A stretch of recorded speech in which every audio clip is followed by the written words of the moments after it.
In this lesson, we will see together les pronoms et déterminants indéfinis, but more precisely, we will see aucun and aucune. So this lesson is about aucun, aucune. They both mean none. It is always used with ne. So this is the first thing that you will have to remember.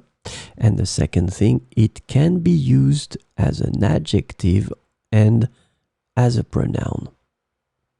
So that will be the tricky thing, and this is the reason why we will cover all the situations. So let's start with the first one. Il n'y a aucun problème. So in that situation, c'est adjectif. As you can see here, aucun is in the masculine singular because problème is masculine singular.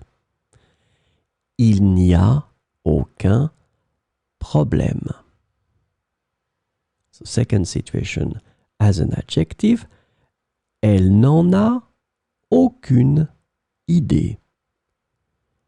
Elle n'en a aucune idée.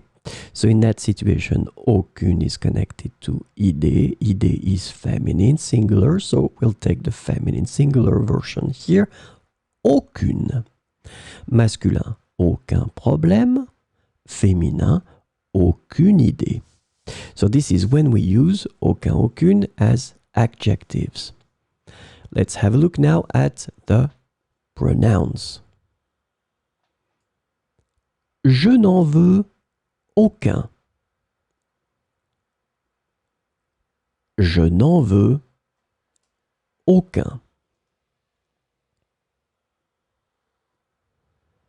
Nous n'en avons aucune. Nous n'en avons aucune.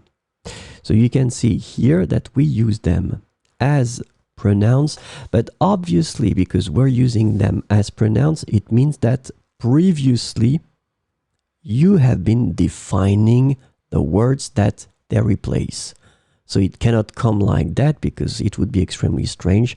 We would not know what you're talking about. So it must replace something that was mentioned previously.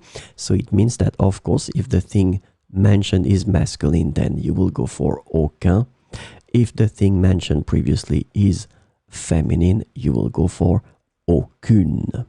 So remember, you can use them as adjectives and pronouns.